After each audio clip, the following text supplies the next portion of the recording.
Not sure how to tackle your taxes? Are you sweating the small print? You may be experiencing FOMO, the fear of messing up. The answer? Using TurboTax on Intuit Credit Karma. They help you get your biggest refund, and then we help you do more with it. With a personalized plan designed to help you hit your money goals. It's time to take your taxes to the max. Start filing today in the Credit Karma app. Listen, all you New Yorkers. Taxi! Okay, we're looking around. This is the 77 WABC minicast. It's time for Radio Royalty with James Golden and America's Princess of Policy, Princess Di. Who is with us in hour number trio, the Saturday morning extravaganza, your Saturday morning vibe with the Ness. The goodness, the wonderfulness, the analysis, Ness, the reason-ness that we only get, especially the analysis-ness, from Princess Di, and I can't wait to hear the analysis-ness of the Swalwell-ness mess from our very own Princess Diana, who is in the house. Welcome, Your Highness. Oh, Sir James, it's so wonderful to speak with you. We need to edit that fanfare, which is always hilarious, and we've got to add you in there as the Duke of Democracy. So, you know, that needs to be adjusted. Oh, we'll see what else. Thank you. We'll push right there. So, all right, I'm not buying this. Oh, so let me not go. The accusations that have been leveraged against Eric Swalwell. I find some of the accusations a bit disturbing. I'm quite disturbed by the story that we are being asked to. I don't want to use the word swallow in this context. That could ever. The story that we are being asked to believe from this victim of Eric Swalwell. I have problems with it, Princess Diana. Okay, well, I think your instincts are just dead on correct.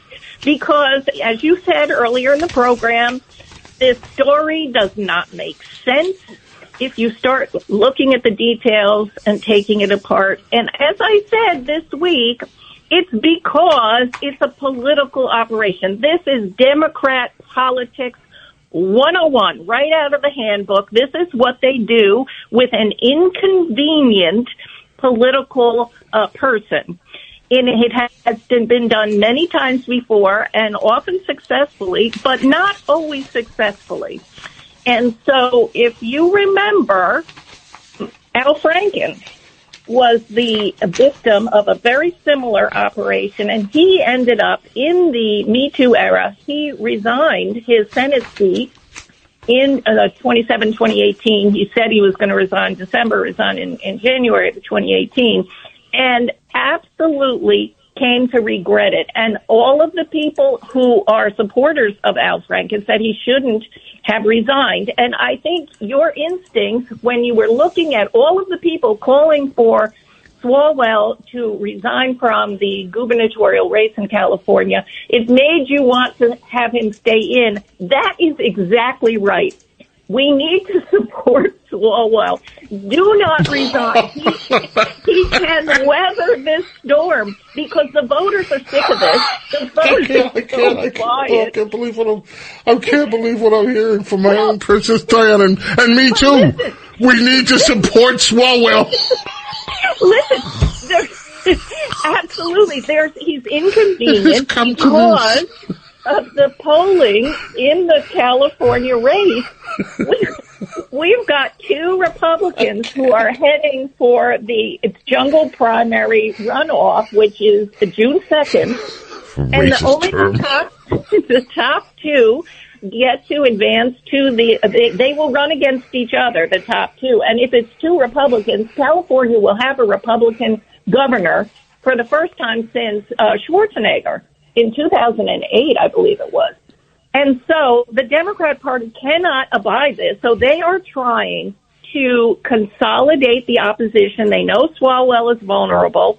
And there are 51 Democrat candidates running for governor, and just the top Democrats. And so we've got Steve Hilton and Chad Bianco, who is the Riverside County Sheriff, as the two Republicans who both are at a tie, about 14%. Trump endorsed Steve Hilton on Monday, so that will shake up the race. I have not seen any polling since then, deliberately. You know they're not going to poll that because it's going to make the Democrats even more vulnerable. And so the Democrat Party looked at the whole slate of candidates. They know Swalwell has problems. These problems have been known in Washington, D.C., that he is a sleaze, that he is a serial harasser of his staff and other women for years. And so they are pulling this card, as they do when necessary.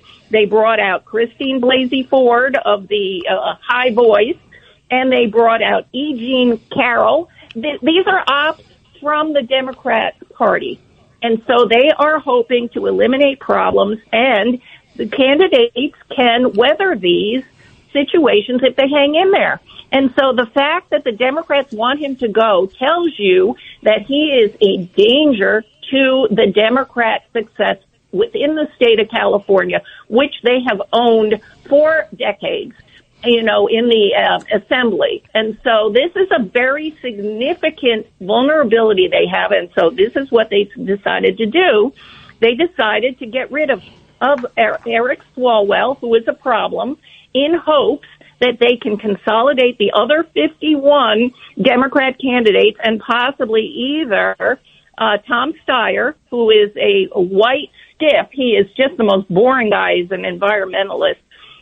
Or Katie Porter, who are the other top-tier members of the candidacy who are running for California governor.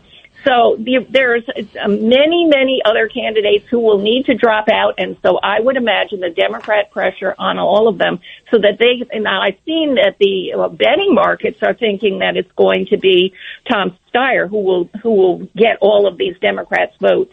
There are still 24% undecided in California, which is why this race is so fluid and which is why they decided to take out Swalwell themselves. And so I think, as you had mentioned, we need to basically support Swalwell so that we can get a Republican governor in California. That, to me, is the answer to all of this. Good grief. My friends, yes, it has come to this. Princess Diana and the Duke of Democracy are both saying that Eric Swalwell needs to stay in the hunt. Yes. Don't give up, Eric. Stay in there. A groundswell for Swalwell.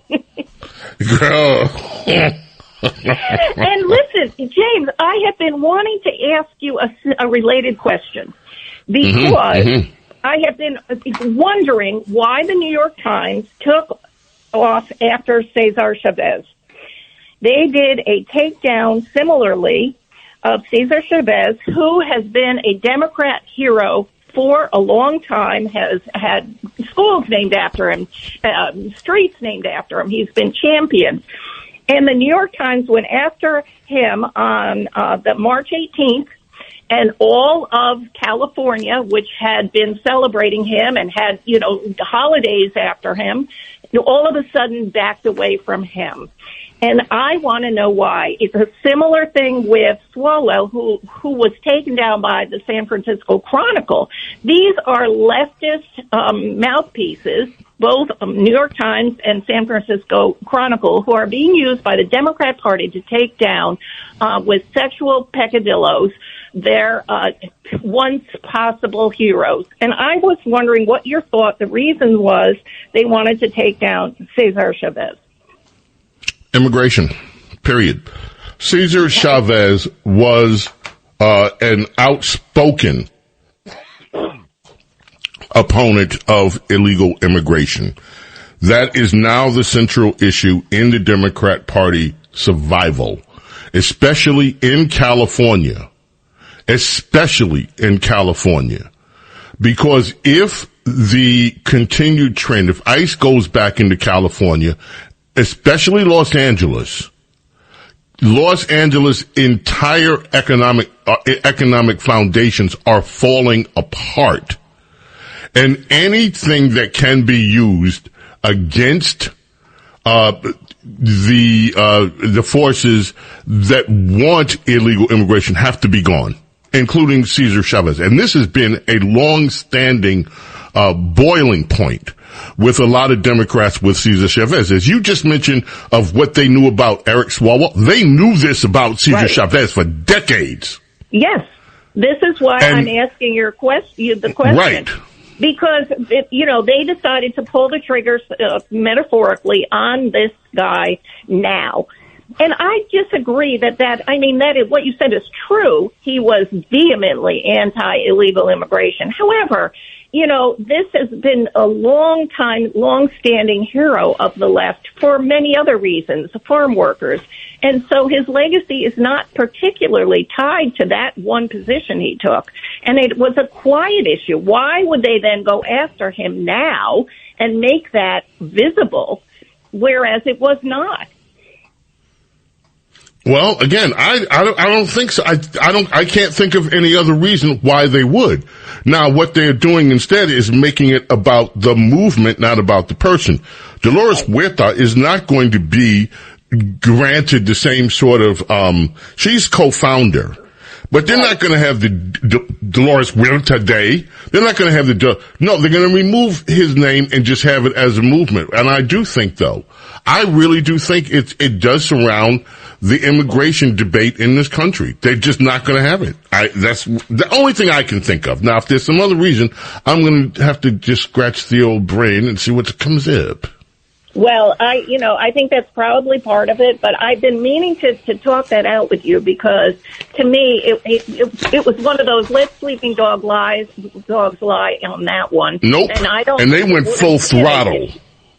They went full throttle. The New York Times went full throttle. I read the story. It was full throttle. We are going to destroy him. Yes, because he was sexually abusing 13-year-old girls. I mean, this was, underage women. This was not adult women. This was underage girls that he was involved with. And his name is dirt now, which it should have been all along, but they covered it up as they covered it up and rallied around Bill Clinton. So it's very selective. When they want to get rid of someone, this is what they pull, and Swalwell is the victim of it. Wow.